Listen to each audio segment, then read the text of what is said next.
Hey everyone. So I'm back and I wanted to do a follow-up video telling you guys, I appreciate the feedback on the building options versus the plasma table and what to do there.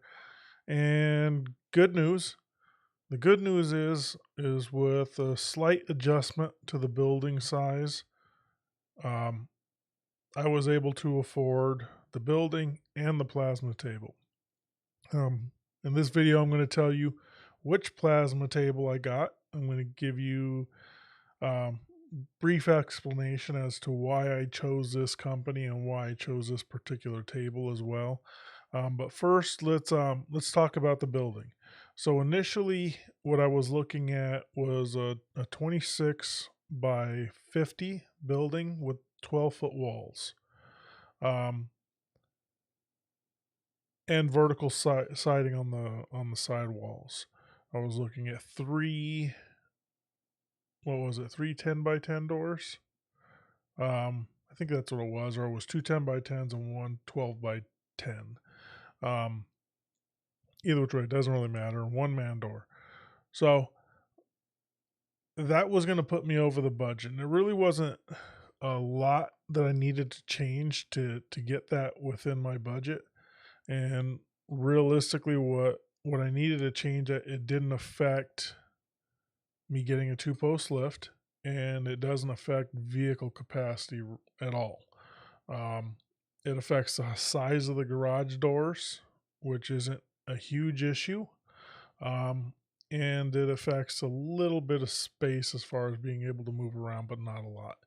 So I went with a 24-foot wide by 50-foot deep building and 11-foot walls. So the building has a 312 pitch. If you don't know what that is for every 12 inches that you go towards the peak of the roof, the increase from the eave wall, the lower part of the wall, is 3 inches. So when I'm calculating that math for a lift, it puts me right where I need to be, where the posts are to be over 12 feet. Um, so with a two post lift, I should have plenty of, well, not plenty, but enough clearance to put a two post lift. And if I actually go with a two post lift that doesn't have the top bar supporting them, where it has the cables that run along the floor, I actually have plenty enough room. Okay. So I'm going to prefer to go with that top bar just because I don't want to have the little speed bump as you pull through. I'd rather it just be a clear span all the way through. But I'm not going to get the lift right away, more than likely, um, just because there's other priorities that are going to take place over that. Big one is to get power. Another big one is to get the building insulated. Another priority that I believe I should probably purchase before a lift would be a box pan brake, especially since I'm getting the CNC plasma table. So that'll help me cut parts, bend them up, and either for work that I'm doing out of the shop or to, make products to sell online. So we'll see what that brings. But the cost of everything's pretty high. So the box pan brake that I'm looking at is, I think right now it's $3,500. It's about $1,000 more than it used to be, which sucks. But it is what it is, right? So let's take a look at this building real quick so I can show you guys what it's going to look like. So because I'm in central New York, I'm going through it's the building manufacturer is actually, I believe it's south of North Carolina. It's called Top of the Line Buildings. So the all these steel tube buildings that look like that inside, they all have dealer networks. So the dealer that I went through is CNY Buildings, um, Patty. She was super supportive, you know, totally understanding when it came to me submitting all sorts of different designs and making adjustments and trying to get this building within my budget and trying to accomplish what I was trying to accomplish with it. So, um, Yeah, one of the big costs was going with a horizontal siding versus a vertical siding. And I guess the benefits behind the vertical siding is that you have less likelihood of the siding having kind of a wave during installation. And going vertical supplies you with cross bracing between the studs because otherwise it wouldn't have anything to screw to, right? Um, but initially, even though that this is cheaper, it wasn't really a downgrade to me because I wanted horizontal siding because my house has horizontal siding on it. My garage, it's going to be within the vicinity of this building, has horizontal siding. It's vinyl siding, but it's still horizontal. So, you know, for the sake of trying to keep things kind of looking the same in the yard, I really wanted horizontal. And she tried talking me into going vertical and explain reasons why she wanted me to do that. But ultimately, we was going to add 3 grand to the building. So when I took it off there, I was like, it meets my budget. It looks the way I want it to look. It is what it is. As far as strength is concerned, by adding those supports in there, look, I'm a metal fabricator. I can order some square tubing and put those supports in there if I feel like it really needs it. But I don't think it needs it, to be honest with you. I know several people that have buildings like this have horizontal siding out here and they don't have any issues. Plus, my intentions are to get it spray foam insulated with closed cell foam, roof and walls. And if you don't know anything about spray foam, the closed cell is very rigid. It's super strong and adds a ton of strength to any building that it's applied to. So in a situation like this building would be rock solid if I can afford to get the spray foam or the closed cell spray foam, and I'm going to do everything in my power to try to get it. So one thing that I also wanted to point out to you guys is, or two things, the wainscoting here. Um, that was actually with the horizontal siding. That's actually at no cost. If I would have went with a 12-foot wall, this is basically, you know, these sheets of siding, they come in 36-inch wide. So on a 12-foot wide, this ends up being 36 inches tall, and it's just the bottom row of metal that they put on here is just the different color. When you go vertical, it's different because I got to do a little ledge and stuff like that, so it ends up costing more. But if you go horizontal, it doesn't cost you anything, and you can get that little contrast look if you want it. The other thing, but with me going with 11 feet, what ends out getting trimmed is the wainscoting. So instead of it being 3 feet tall on my particular building, it's only going to be 2 feet. But I don't care. That's fine. The darker color down below is going to help with any kind of dirt and crap that blows up from the ground, and I just it breaks it up a little bit. I like the way that's going to look, and that's just what I wanted. So I went with it because it's free too. The other big thing that I wanted to point out with this particular company, so the man door you see here is a 9 light, basically 9 little window panel door. Now, for those of you that have seen these steel buildings before, you guys are probably pretty familiar with the man doors being like, I believe they're steel or aluminum frame with fiberglass on the outside of it, and they really kind of come across like RV kind of feeling to them. Just not like, I mean, they're solid, I guess, but it's not like a house exterior door. Well, this particular company with this 9 light door, it is an exterior home door. It's like the one I have, like the quality of door that you would have on your house, which was a huge deal for me. I really wanted that. So that was a big reason why I went with this particular company. Um, as far as the garage doors are concerned, I'm going to try to run with those doors, but they're not the most insulated. They're not insulated at all. I mean, they're really really thin material. Um, a lot of people struggle to winterize these things. My neighbor's got some. He uses foam board and basically attaches it to the doors and tapes everything off and seals everything up. He's pretty meticulous about it, and it works for him. And I've gone inside his building. He's got a traditional pole, stick built pole building, but the doors aren't, letting a lot of cold air in because of the way he insulates them during the winter. So I'm going to run brush seals on the sides and on the top on all the doors. This particular door takes almost all the wind when we have storms is going to be blowing at this one door. The plan is inside the building, this door and this bay will be the one that has the lift in it. Toolboxes and hopefully eventually tire changers, air compressor, blast cabinet, parts washer, those types of things are going to go on each side of this bay. And then these two bays here will be for my 47 Dodge and Project Pathfinder if I'm working on it, or whatever other vehicle I'm working on that's not a high priority. This will be like the active bay. I should have enough room in here as well to squeeze in my forklift and my skid steer, which my skid steer is going to get torn apart and built. That's a new project that'll be coming to life that I'm going to cover. And yeah, that's pretty much it for the building. So, if you guys look at the top here, it's priced out at $25,330. There's a dealer discount. Then there's tax. I forget the total price, but it wasn't much more than that. I think it was like 27,000. So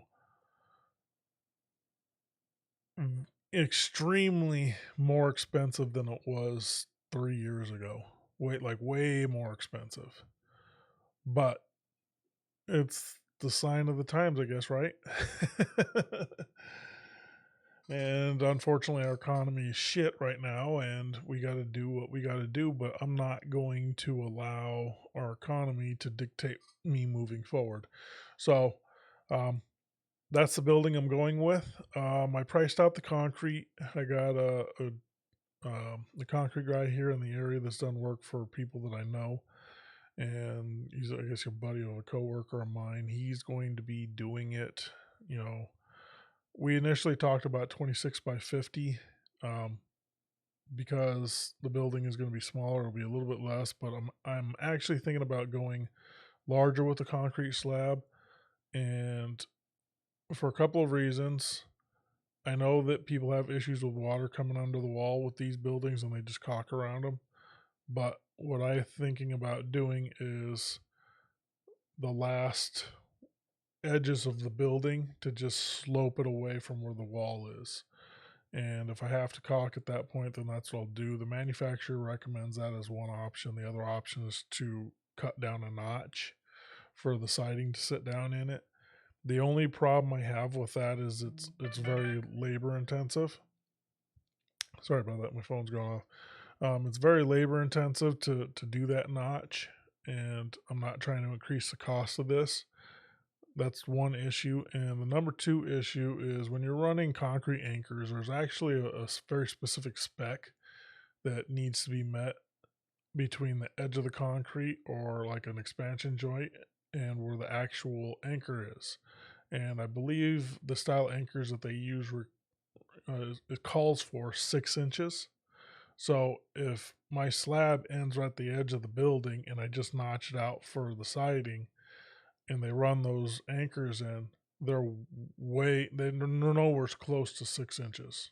Okay, so I'm too close to the edge, and I risk potentially cracking the concrete where the anchors are, which is something I'm not willing to risk. I'd rather deal with getting the sealing up the bottom of the wall so that the stuff doesn't go inside of it. But I'm pretty sure, I'm well aware of this issue. My concrete guy is well aware of this issue. We're going to come up with a plan. We'll figure it out. He quoted me between $12,000 and $14,000. That's with site prep, any kind of gravel, everything done, short of me doing a little bit of raking maybe in the very end, start to finish. So that's kind of where I thought it was going to be. I was hoping, crossing my fingers, that it was going to be less, but realistically, I knew it was going to be somewhere around that. I actually thought it was going to be a little bit more, but It is what it is. Again, sign of the times. So let me show you this CNC plasma table. So I went with a company called Spark Robotic. Okay. They are, where are they? Are they in North Carolina? I always get my Carolinas messed up. I can't see because I'm not wearing my glasses.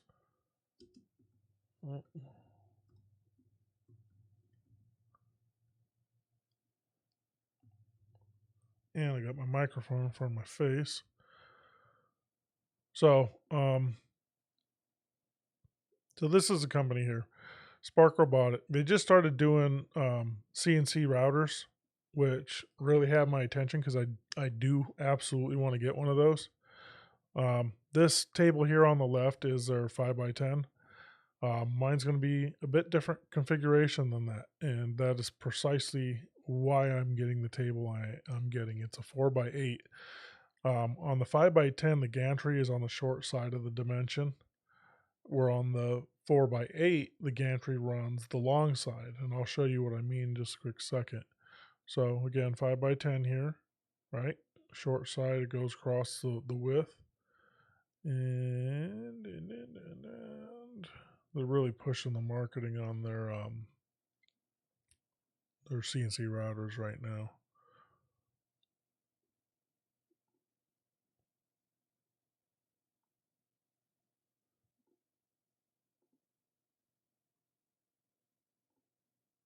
So that's the 4x8. So you see how the gantry spans the long side, spans 8 feet instead of the 4 feet. The reason why I went with that is because this table is going in not the new building, it's going in my 3-car garage where my lathe and my mill are. I know having a CNC plasma table in there with the water table is going to create humidity and moisture in the air. If I have to get a dehumidifier in there, I will. But I'm going to be setting up a radiant heater on the ceiling that's going to be heating primarily where the lathe and the mill are. And my idea behind that is that, and that'll be running all winter. So the idea behind it is that the radiant heat will actually heat up the cast iron from both of those machines and help use it like a heat storage source. And also, more than likely it'll heat up the concrete around it as well. So, I'm not too terribly concerned about the humidity in there. I'm more concerned about the building freezing, which I'm working on insulating that and like I said, getting the heater set up in there. But because I'm so limited on space in that building, I needed to have a table that was horizontal for it to go in there. And what I mean by horizontal, I mean the gantry running the length like that, so that this can be put up against the wall, and I have more floor space in there to deal with other pieces of equipment that I'm going to have, as well as metal storage. The other reason why I went with this is all steel welded frame, and this is designed to be a shelf underneath here, so I can use this as metal storage. So I can literally slide full sheets of metal underneath here, store it, whatever I'm commonly using. What I probably will end up doing is developing a rack type system that will slide out of there so that I can use a gantry crane or something like that and slide the metal out of underneath the plasma table, use a gantry crane to pick it up, and then bring it back and lay it over on the table. That's kind of what I'm thinking, but we'll see how that works out once I get it and I actually start doing work on it, and I'll figure out what's more convenient. So this is a better picture. This is the company here. This is their Instagram page, Spark Robotic. This is the exact table that I'll be getting in this picture. I guess we're doing some testing everything before it gets sent out. So this table is actually fairly affordable for it being fully welded and being what it is. I mean, it's a really high quality table. It does use stepper motors, but that's really not a big issue to me at all. I know that people will say, well, servo motors are faster, but the stepper motors are going to perform as fast as I need them to perform, and I'm fine with that. And if I want to upgrade everything that's on this table, and this is another reason I went with it, if this company should go out of business, everything on this table I could replace those parts through other companies, through the companies that manufacture the electronics, the motors, you know, everything other than, the gantry and the table itself, the physical table itself, the software, all of that stuff. I know where they got it from. So I'm able to go out and source these things if I have issues with them, and address any kind of maintenance I would need should this company ever go out of business, because it is a smaller company, which is another reason why I wanted to support them. And not just that, but I've heard absolutely nothing but phenomenal feedback about their customer support. And you take that, you take it with, the people's, high praise on the quality of the machine. There's some features on the machine that I really like. The collision detection on there is really nice. I'll show you that in a bit. But you take the customer support and everything, and it's just like it's win-win all the way across the board. So you got a well-built table, you got an up-and-coming company that is putting a lot of emphasis on teaching and supporting their customers, and you're using standard parts that I could source from the actual manufacturers of these parts. In a worst case scenario, it's win all the way across the board. The price is affordable. Let me go back to their website real quick so you can take a look at their prices.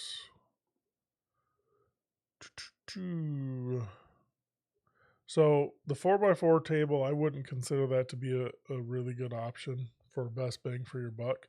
But if you're limited on space, you got to do what you got to do. Right now, they're listing that is at basically $9,000, right? That doesn't come with the plasma table, but it comes with everything else. It comes with the laptop, the software. There's no like add-on things that you're going to be missing out. A lot of these CNC plasma table manufacturers, they're like, oh, the table costs 10 grand. And then, you go to their website to go configure your plasma table. And by the time you're done, the thing's like 25 grand, right? When they say this is 9 grand, they mean it's 9 grand. Everything that you see other than the actual plasma cutter comes with it. Software, hardware, everything's ready to go. You just have to buy the plasma cutter, and they do sell them. So I believe they sell Hypertherm as well as Thermal Dynamics. I believe that's the other brand that they sell. The 4x8 is listing for 10 grand, and the 5x10 is listing for 12 grand. So out the door shipped for the 4x8 shipped to New York. And I forgot to tell you where these guys are from. Well, they don't even have it on their website. Oh, wait. Contact us. They don't have it on their website. They're from one of the Carolinas. I forget which one. I could look it up with my billing, but I don't want to. So, anyways, out the door, I'm going to be paying $15,000. I think it's like $600, 600 and something odd dollars. And that's with the Hypertherm Power Max 65 Sync. That's their new one that they use. It has extremely expensive consumables, but it's a one-shot deal. You just change out one piece of consumable, and it is what it is. I've heard that actually has a longer life, but I'm not sure over their old Power Max 65. I guess we're going to find out, right? There's some neat things about it because it's all, I don't know the exact term, but it's all programmed. So it will set the machine up basically for you so that it runs optimally. And you can do some adjustments to try to fine tune it if you don't feel like it's running at optimal performance, but it's I guess I think the term is synergic. Basically, it's computerized, so it's going to do its best to be able to maximize the lifespan of the consumables, and maximize the performance of the cutter, and making sure it's cutting as cleanly as possible and whatnot. So the consumables, I believe, are you're able to track them with an app. So I guess if the consumables are not meeting the lifespan expectation, there's ways to communicate with Hypertherm to figure out what the problem is. Usually, if there's an issue with lifespan of consumables, it's due to moisture in your air source or dirty air. I'll be getting a new compressor for that particular shop, and I have an 80-gallon compressor in there. It's an older one, which works fine, but it's a horizontal tank, and it just takes up too much floor space. So I'm going to put that compressor inside the new shop, and then I'll be getting either a 60 or an 80-gallon, probably a 60-gallon, because I don't really need 80 gallons in the machine shop, because that's what that garage is going to be. So yeah, that's the plan. So let me show you the collision detection here. So this torch here, see how it's got these two rings on here? In the spring kind of nuts. I don't know what these are, bolts or whatever they are. When the torch runs into something, this is all spring loaded, so it separates right here in the seam. So it's I don't know if it's magnetized or what it is, or if it's just the springs that hold it in place, and they've got like ways to guide it. I've seen it disable. Basically, it hits and it'll allow the torch to pivot, and as soon as this thing spreads open, it breaks contact, shuts the machine down. So it doesn't stop like the memory of where the torch stopped cutting, but it shuts it down. So a lot of older machines, older, high end consumer machines, their way of dealing with collisions was to have the torch detachable. And the problem with a system like that is the torch can just fall down into your water table or fall down onto your material and just make a mess of things. Where with this, as soon as it bumps into it, it breaks contact, it shuts the machine down. So it's a much safer, um, better design. So yeah, those are the big main issues on why I went with this machine, and I'm sure I'm going to be really happy with my decision. Um, you guys will be sure to know if I'm not. And yeah, just all in all, that's what I'm running with. So if you guys are interested in talking to them, I believe the owner's name is Frank. I kept calling him Fred, but I'm pretty sure it's Frank. Yeah, it's Frank.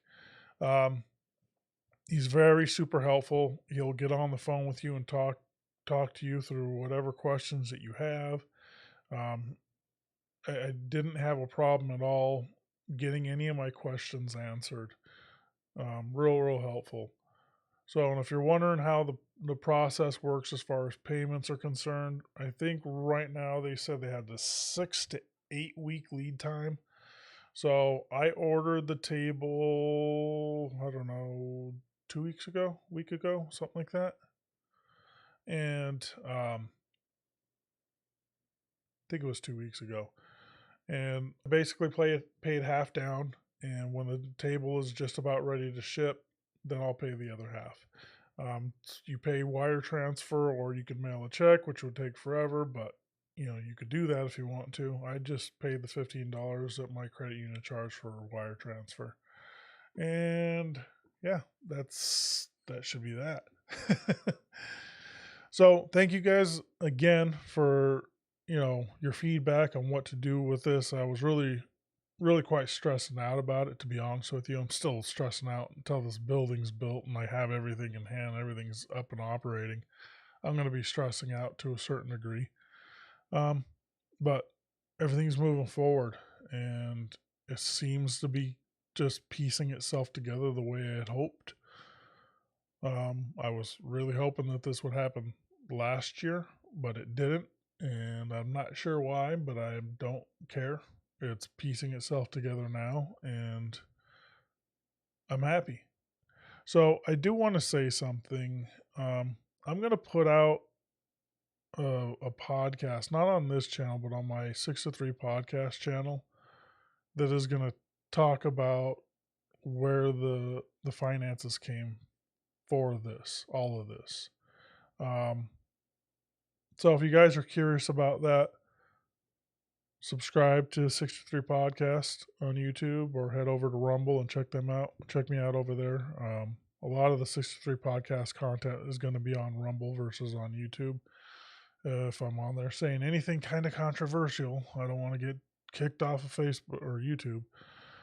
So, but that one's not going to be controversial, so it'll probably be on both of them.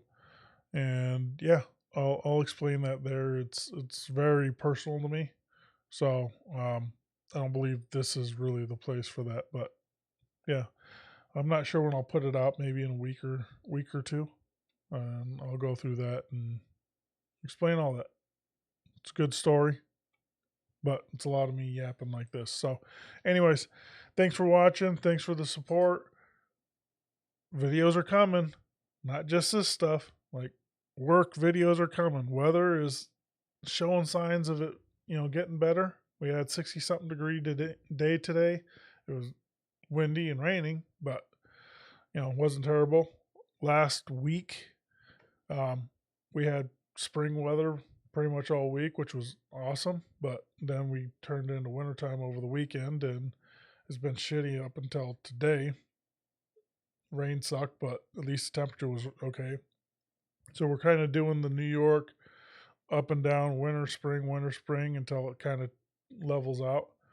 But I'm ready to go. As soon as weather allows me, I'm ready to go. I got to get that garage in order. I've got to get everything cleaned up. I got to get everything out of that garage that I don't need in there, and start preparing vehicles to be moved in preparation for the site work and the concrete to be done, because that will hopefully be done here within the next couple weeks, hopefully. It's all weather dependent, so keeping my fingers crossed there. The faster that gets done, the faster I can schedule the building to be delivered and set up. They won't schedule the building until my concrete is done. So if I can get the concrete done sooner rather than later, then I can get the building scheduled. But I'm anticipating CNC plasma table should show up in May, hopefully the beginning of May. And then the building, I'm anticipating June or July, to be honest with you. So fingers crossed. But yeah, I kind of got distracted on what I was thinking. But anyways, thanks for watching. Like always, subscribe, comment, like, and talk to you guys later.